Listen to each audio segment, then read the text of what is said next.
Welcome to Real Estate Coaching Radio, starring award-winning real estate coaches and #1 international best-selling authors, Tim and Julie Harris. This is the #1 daily radio show for realtors looking for a no BS, authentic, real-time coaching experience. What's really working in today's market, how to generate more leads, make more money, and have more time for what you love in your life. And now your hosts, Tim and Julie Harris.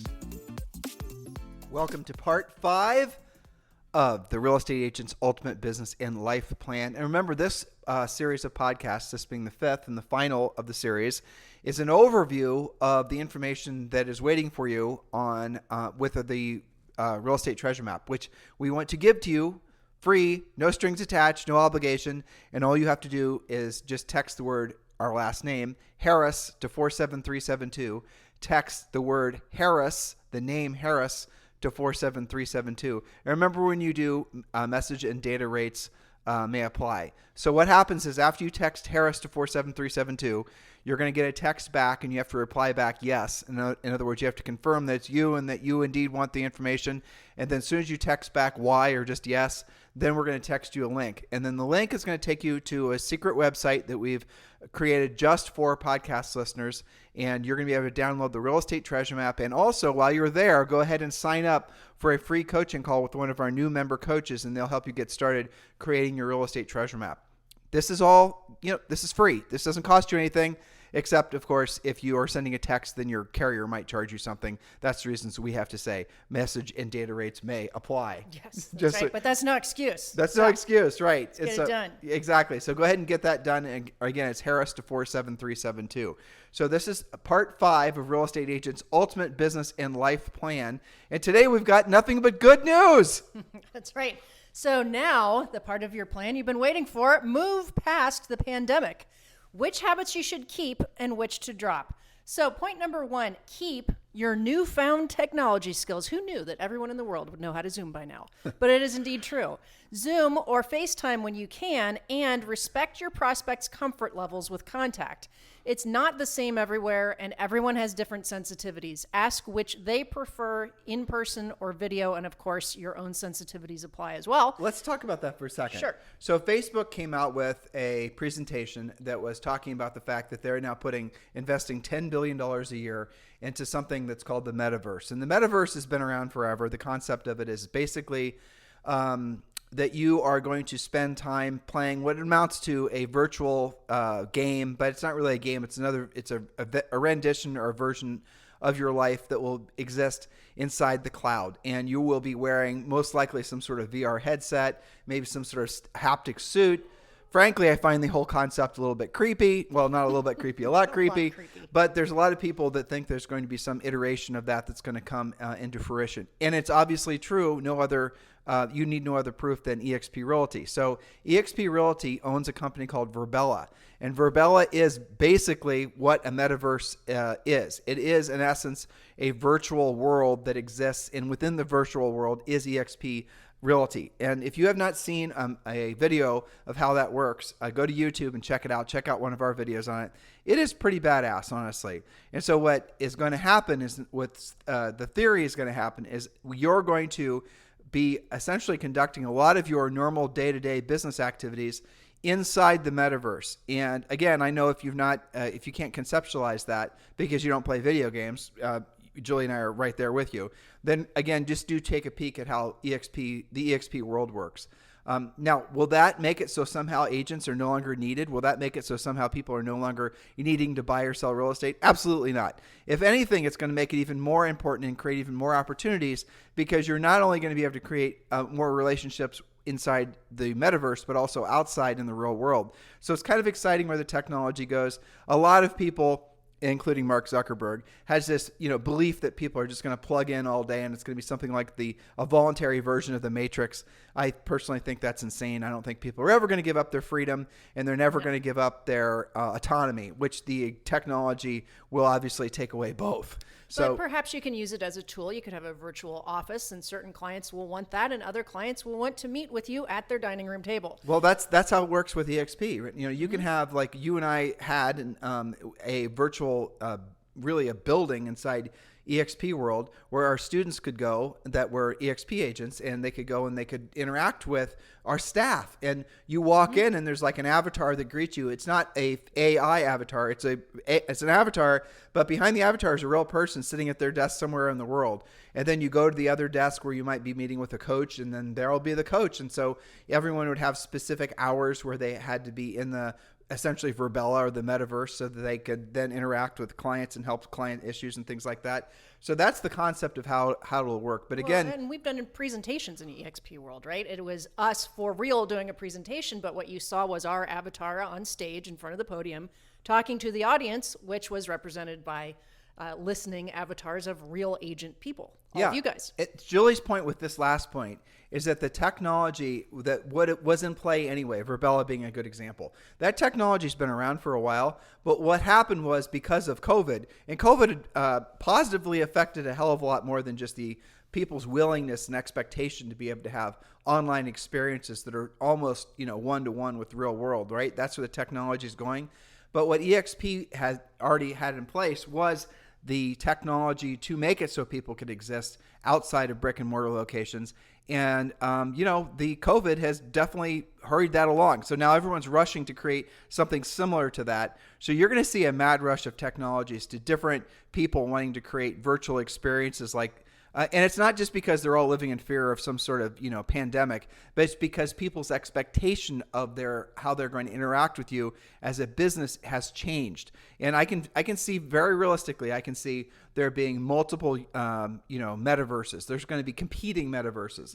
And so people are going to be hypothetically buying and selling virtual real estate inside these places. Sure. Again, in my mind, I can't see it being anything beyond an elaborate game. But for the sake of doing, essentially establishing relationships and creating business opportunities, I can see it as something that people want to do. Will they ever want to choose the fake life over the real life?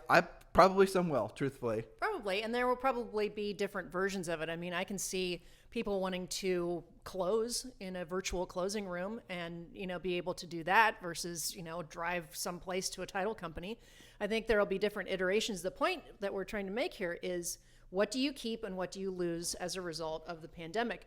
So probably, hopefully, you guys found new technology skills. We're going to keep that because that gives you versatility, the ability to deal with different people on different situations, all with a high level of skill. So perhaps this afternoon's appointment is a first-time buyer that's freaked out and nervous about everything and really needs your hand-holding and wants to see you on every showing. But then, tomorrow's listing appointment is somebody that's really technologically savvy and likes the virtual world and says, hey, you know what, let's start with a Zoom meeting and then maybe we can meet somewhere else online, right? And if you aren't able to adapt to that person's expectation and their desire to not meet with you in person, or maybe they're in Hong Kong and you're in Iowa, and if you can't essentially meet that customer where they are, in this case in the cloud, you're not going to get that business. That's right. They'll go on to somebody who will. So keep that versatility and continue to update and work on that versatility. Point number 2, drop your lazy schedule habits. We know you have them. Just because you can work when you feel like it, because nobody's really watching you in your home office, doesn't mean you're being productive. Actually follow a schedule. We talked a lot about that on previous podcasts, as again, prescribed by your real estate treasure map as well. There's lots of ideal schedule things in there for you to be following. But I can't remember, I think it was Psychology Today, Tim, I was reading an article couple of months ago that they had studied people's work habits during the pandemic, and like every study showed that whatever your job was where you now were allowed to work at home, you were getting the actual work part of work done in like 2 or 3 hours. So you then could do whatever you felt like. It doesn't surprise me at all. I know, me either. Well, but also I read in similar articles too that people are actually working at home or getting more done than they. Well, it's because it's how much it's a whole bunch of psychology that's involved with that. Well, one thing is that people are not having to go through the inconveniences of going to some physical location to do something that they now know they can do at home. Eliminating the time wasting parts. You and I could scale out this point just until the cows come home, because I mean we're just we're last day here in our cabin in North Carolina, and then we're going back to our home in Puerto Rico. And we had Dan the Cable Man, right? I mean that was his name, and he looked like he has this long red beard and it was braided, and he looked like someone who'd spent a lot of time. Viking type. Yeah, exactly. He looked like a Viking. So anyway, he was describing the fact that they are having such an influx of people buying houses in the most isolated parts of Appalachia that they are overwhelmed with demand for people to use satellite and trying to get on the satellites. And the satellites themselves, HughesNet and Viasat, are overwhelmed. And we were pontificating with him about the viability of Starlink. And he knew all about that. Obviously, it's his industry. But the point being is that people that had previously lived, and I asked where these people are coming from, he said mostly the East Coast, but Florida, obviously Atlanta, but other parts of the East Coast too, all the way up to New York and Vermont and all that. They're moving down here because of the fact that the real estate was cheaper and they like the quality of life better, and they can work remotely. Again, this goes to the fact that you're going to have to expand the way you think about the services you're going to provide, but also the expectations of the customers that you're going to be dealing with. It was normal in more metropolitan areas, especially dealing with more well-heeled clients, to have to do a lot of stuff even before the pandemic virtually. But now it's not going to work like that, in that everyone's going to expect you to have that skill set. Everyone's going to expect you to be able to adapt to their schedules and their demands. And now, as far as Julie's point, as far as number 2, drop your lazy schedule habits, that's going to be something that's going to be very huge challenge for most of you. And inside the Real Estate Treasure Map, we do give you an ideal daily schedule. That's something a lot of you ask for, and we give that to you as part of the Treasure Map. But I'll tell you this, and this is something that I think will make a lot of you feel better. You really only have to have a scheduled morning in real estate, and after that, you can do whatever the heck you want. And your scheduled morning in the morning, you really only have to do 3 to 5 things. That's it. So if you do 3 to 5 things every single day at a high level and you get them done in the morning, the rest of the day, it can be a complete, crazy show, and you're going to be just fine. If you want. As long as you stick to those daily minimum standards that are dollar productive, which are based on production of profit. We're not saying that no matter what happens in the morning, you get to have the afternoon off. We're saying that when you follow those specific things which drive your business, and I even challenge agents, you guys can compress your time and be more efficient when you stop trying to multitask, when you stop being distracted by everything. But the distractions are what kills potential, because people are so easily distracted by the novel, and they don't ever drill down. And we talked about this when we were talking about the momentum. Yes. We did a show on that the other day. I mean, it takes, guys, look, in life, when you're trying to accomplish a meaningful goal in your business and personal life, it takes like 10 times longer than you think it should. And that's kind of bad, and that's kind of good. The good part is if you're trying to achieve a financial goal, and say, for example, real estate, you're trying to gain market share in a specific market with listings, and you have some well-heeled competitors, they're probably going to give up before you do, if you understand that everything takes longer than you think it should. One of the best ways to win consistently is just outwork your competitors. And by outworking, it's not just simply the amount of time you put in, it's what you're doing with the time that you are putting in. That's the reason, and we'll say this again. It's the quality of your work. It's what you're doing. It's Yes. the quality of what you're doing. It's the doing what you don't want to do when you don't want to do it at the highest level. And every single morning, there's 3 to 5 things you got to be doing every single day. And you do those things at the high level, even if you don't get a transaction the rest of the day. No listing, no sale, nothing happens. The accumulation effect of having done those 3 to 5 things at a high level, and it doesn't take very much time for you to really start feeling it, days, weeks, months in some markets. And then you're going to start saying, holy crap, this actually works. Then you will be less likely to be seduced by the novel. That's exactly it. So point number 3, we're talking about pandemic stuff to keep and what to stop or drop. Point number 3, stop using your mental energy worrying about things you can't control. This includes trying to predict what will happen in your real estate market, what will happen with COVID, who's going to be elected next, and you could fill in a lot of blanks there. Concentrate on what you can control and make your own market. This is when I'm struggling with myself today, because we have to deal with this whole airport COVID reentry, blah, blah, blah. And I could easily get irritated about all of the protocols and things that we have to follow and paperwork we've got to have, plus taking Max on the plane and all that. Max is our French bulldog. Yes, but guess what? I don't get to control all of that. Nope. So I'm just going to deal with it. Well, this is a good part for us to interject, because people are going to hear us say the word COVID, and we always get, last time we talked about COVID, some people they got pissed.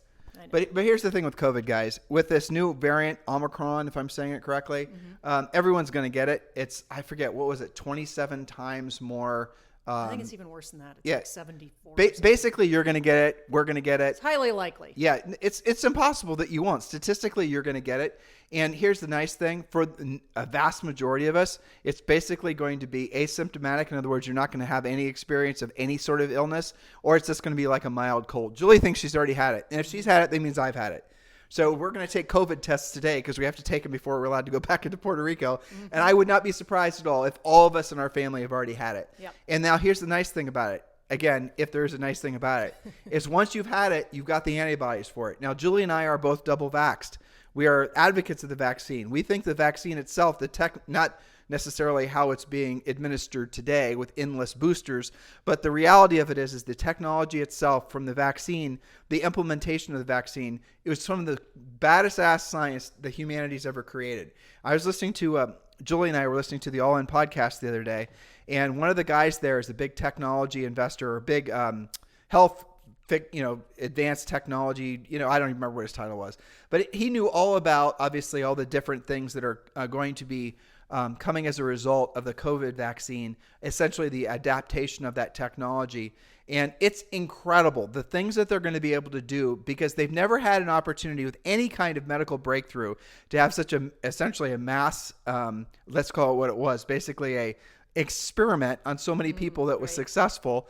And now that it's worked, they know how to deliver vaccines. Now, vaccines for viruses, but also specific things against illnesses like cancers. They're going to be able to make and create specific things that are going to make it so that you're going to be able to have very targeted medical care that's going to make it so that some things that may have caused really, a bad outcome are going to cause, you're going to be fine. And there's another thing that's coming as a result of this. They're actually... Again, I wish I would remember more of the details of this. And if you guys want us to talk more about this, just text me directly and I'll dust off our notes and I'll listen to the podcast again. My text is 512-758-0206, 512-758-0206. But the other thing he talked about, and this is when he was giving predictions for 2022 and 23, was that there's technologies that are going to cause the cells in our bodies to, and this is, I believe, the exact term he used, be more youthful. And what that means in essence is that the cells are not going to age as quickly or age at all. So the things that happen in your body, and the way I was, aging is essentially like those of you who remember tape. You guys remember maybe VHS tape or tapes from like the 80s that you used to send your girlfriend or your boyfriend, and how if it was a recording of a recording of a recording, it always a mixtape. Yeah, well, not a mixtape, Julie, but if it was like the original tape, the original music was recorded onto a tape, and then you recorded that tape, and then you recorded that tape and that tape. So every iteration of that tape was basically a little bit of a deterioration of the previous one, which is a lot of a deterioration from the original recording, right?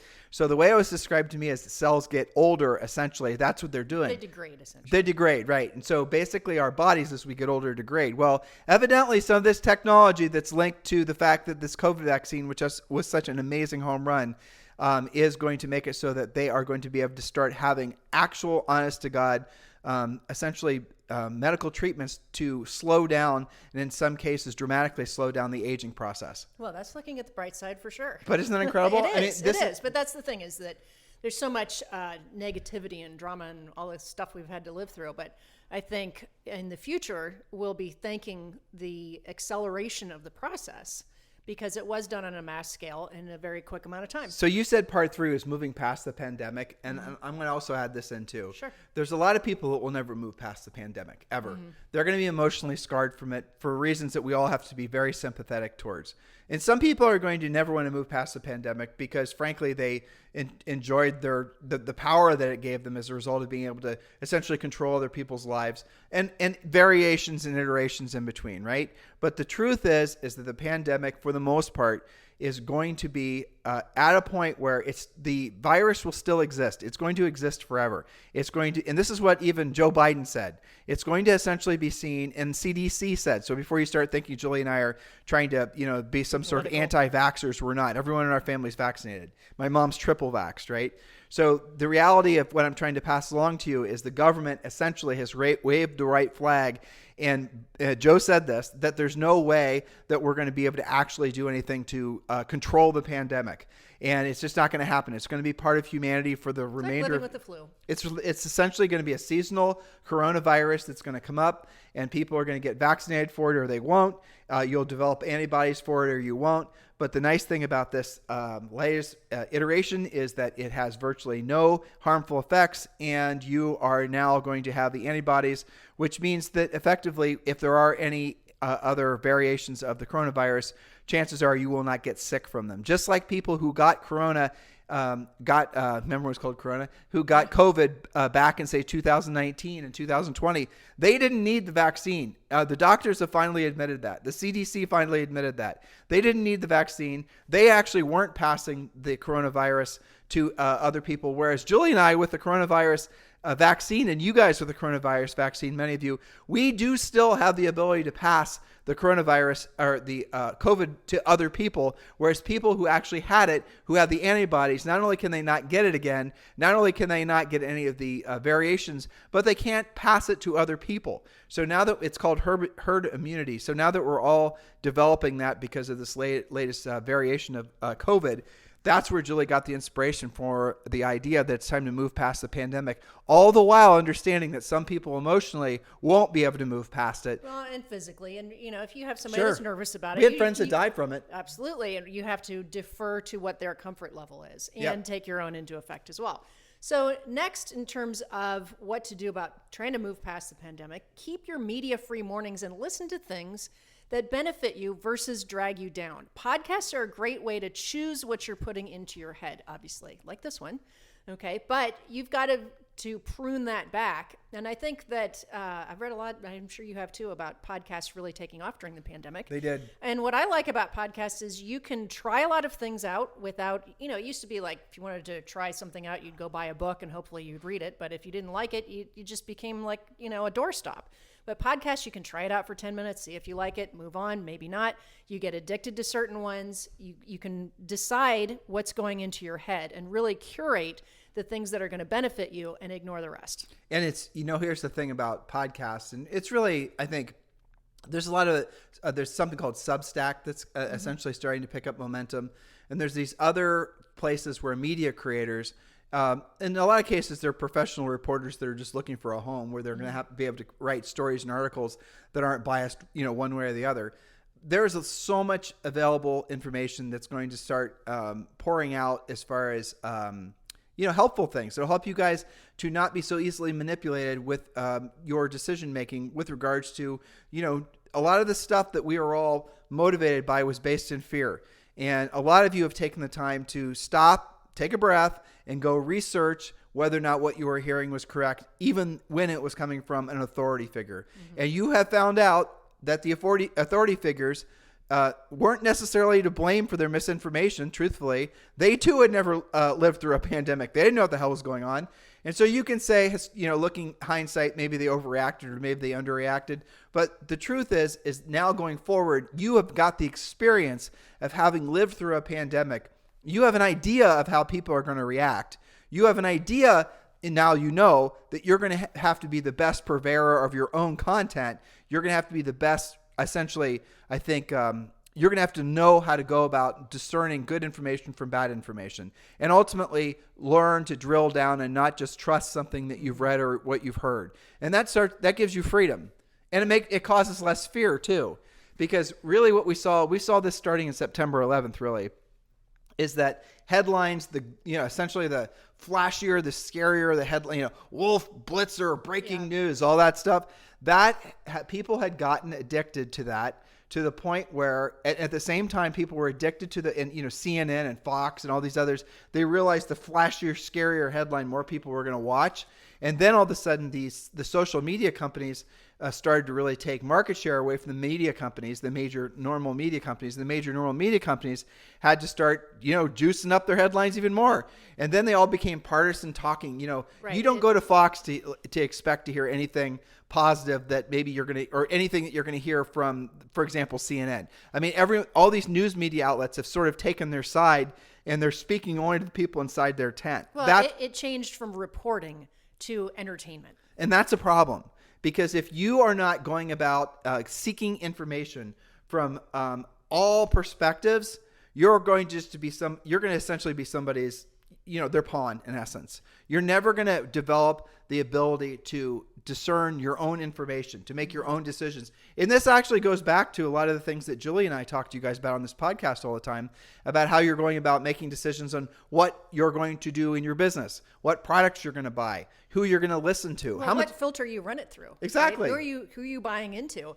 And we often remind them to be careful who they're taking advice from, right? When they post a survey on Facebook or something, or somebody gives them what they call coaching or quasi-coaching, when in fact they haven't done anything near what the person asking wants to do. I think this is especially hard for people our age, plus or minus probably 10 years, because Sure. we grew up, and even though you may have seen and believed that there's biases one way or the other in certain, press outlets or whatever, for the most part, you grew up watching Walter Cronkite. Yeah, and there then was you a watching, trust level there. Yeah, there's a trust level. Yeah. And, there was a trust level in the major newspapers that you knew maybe one was a little leaning this way or a little the other, but you knew you could go there and trust that information. You assumed that there were checkers and fact checkers and people were going to get fired and whatever if they did anything that was a little bit too opinionative. And that was just the way it was. Now none of it's like that. And those of us who are, I'm 50, and if I imagine if you're older than me, this is certainly a challenge for you to accept the fact that those outlets are no longer to be just blindly trusted, and probably all the way down to about 35, because we all kind of grew up breathing the same air. But, really people younger, they probably are, they can't believe that any of us actually ever believed it in the first place, I would imagine. I know. But, ultimately, maybe it's not such a bad thing, because what it forces is for you to be accountable to your own psyche and your own education, and to learn how to do your own research and not just follow blindly. Even though it would be really nice to just tune into something and just see what happened in the world without opinion, that would be fine.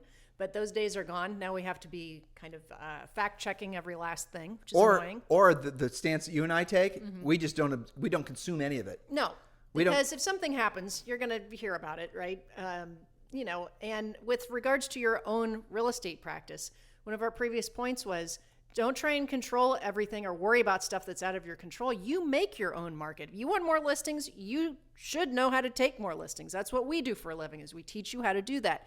And that answer is always going to be the same. Our broker used to joke about that.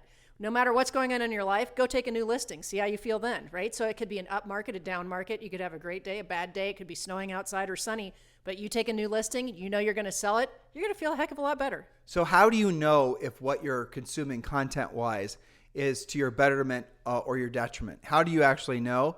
I think the best way for you to know subconsciously the effect of said content is how you feel internally while you're consuming it and after you've consumed it. So if you listen to a podcast or you watch something and after that you feel anxious, scared, you're looking for threat vectors and enemies, right? You're thinking about where did I put that AR-15? Chances are you need less of that information in your head. Yeah. Right? I mean, if you're watching stuff if you're attracted to dystopian stuff, and I love a good dystopian science fiction more than anybody, but if you consume too much of that, there's no way that's going to have a positive effect, right? There's no way it's going to have a positive effect on your output, because here's what happens. And this is the interesting thing. And you guys just kind of, let this simmer a bit. So I'll give you guys an example, and I'll use his name, Gary. Gary's this great realtor in Inland Empire, and he's part of our EXP group. He's a longtime coaching client, the friendliest guy ever, nicest, sweet guy, wonderful family, just really great all around, wonderful man. Except when he starts watching and consuming too much prepper type stuff on Facebook. And that doom and gloom stuff. And he has this tendency to go off the rails and start watching this stuff. Now, he won't, and he wouldn't tell me when he was consuming said information, but I could tell. And I'll tell you why I could tell, because he stopped selling houses and he started to talk in a lower voice, and he was a little bit depressed sounding, honestly. And that was obvious to me, but it wasn't obvious to him that the information he was consuming was causing his world to be smaller. Now, what was actually happening? And I want you guys to think about this.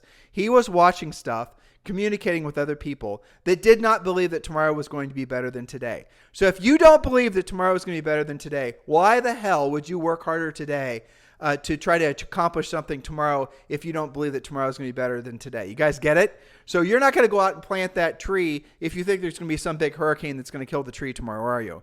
And that goes with investing. It goes with investing in relationships. It goes with investing in yourself, working out. That you're probably going to overconsume things that are not good for your body. You're probably going to overspend. All these nasty things start happening to you when you start allowing your mind or your mindset to be infiltrated by all of this negative crap that has become, frankly, omnipresent in all of our lives. So the suggestion we have and the final point we have from this 5-day series is to absolutely have a media-free life. It's better for you. Yep. And have a media-free life. Bottom line. Select a few podcasts, and that's what Julie and I have. We have 3 or 4 that we listen to. She's got a couple she listens to without me because they're so boring about music. And I have some with Zoe too for school stuff. I mean, you got to be careful what your kids are consuming as well. But we don't. We will glance at CNBC occasionally. We'll glance at Inman, and that's it. And we frankly we can see now that Julie and I are not allowing all sorts of propagandized crap into our minds. We can easily trip across it when we are on, say, for example, Inman. Inman loves to do some virtue signaling articles, like 5 or 6 per day. And when you see them, you know what they are. They're trying to appeal to a certain base of Inman, readers. And I get it. It's fine. They're trying to sell ads. They're trying to feed their audience what the audience wants to read. That's their job. That's their business. There's nothing wrong with that. But if I'm trying to have a clean and clear mindset so I can stay of service to other people and I can become the best iteration of me as a real estate coach and a business owner and a husband and a father, well, then I better sure as hell avoid anything that might be subversive to my subconscious. Does that make sense? Yeah, you really do have to be sensitive to that. I mean, I'll look at, things that matter, right? I might peruse Housing Wire to see what interest rates are doing, what mortgage people are talking about, right? But you can really go in and out of some of that stuff in like 5 to 10 minutes and get the gist of what's going on in the world without having to get all the opinions that go along with it and what they're trying to sell you that goes along with it and all that kind of stuff. So it's not that we want you to live in a cave and not listen to anybody or do anything. You just have to really curate what you're putting in your head. You should live in an information cave, though. Yes. Because as much as you can. The information out there right now is again, it's mostly propagandized, poorly made entertainment, basically, is what it is. Yes. So media-free day, completely media-free morning. Stop packing the beginning of your morning in with the news. Got to read the paper, got to watch the news, got to listen to this radio station, got to do all this because you're just packing your head full of shit that's probably horrible for you. And then you go out through your day and you take little, bad news hits throughout the day. In your coffee break, it's a big bad news hit. And then towards the end of the day, you basically go to the bad news, depot and you pick up a whole bunch more bad news. And then you go to sleep and you wonder why you didn't get any sleep. Or worse, you go on a listing presentation and you wonder why you don't have any energy and they just didn't feel it. They just didn't hit it off with you. So they went with somebody who had actual energy, enthusiasm, and skill instead. You guys got to protect your mindset like it's the most important thing. And you have to be omnipresent, constantly vigilant on the lookout for anybody or anything that's trying to move past your natural, normal barrier and try to essentially control the way you think or cause you to feel fear. Causing you to feel fear, the thing about fear is that when you are in a state of fear, that's the easiest mode to control somebody in. If you don't believe me, look what happened during COVID. When people are feeling fearful, most people, like 75% of everyone, just want to be told what to do and told it's going to be okay. And they're willing to give up freedoms, willing to give up liberties, willing to give up things that past generations and their families have died for in wars and other types of things. But that's what happens when people are in a state of fear. Don't think you're immune to it. I'm not. Julie's not. So you got to be really looking out to keep your life media free. And guys, look, at the end of the day, we are in the real estate business. It is our job to obviously help people sell houses and the rest of it. But this business really is a blessing because you truly are in a brilliant spot in people's, like when you have a skill set that people are willing to pay for, that you've taken the time to earn that skill set, right? When you have that and people seek you out and you're able to solve people's problems, which is buying and selling real estate, you are now in a special place on the, their mantle of heroes, basically. Right. That is incredible. And you want that feeling because what you'll discover is, yes, the money is great. Yes, the profit's great. But the knowledge that you are truly helping somebody is really what this business is all about. It's what life is all about. It's what your purpose on this planet is all about. And for you to actually be able to enjoy that level of existence, go listen to all these podcasts, listen to the past 5 days and start asking yourself, do I have a schedule? Do I have an actual plan? Am I consuming too much media? What's my physical regimen like? All these different things that matter. Are you following your treasure map? Right. Are you following your treasure map? Are you actually doing the proactive lead generation?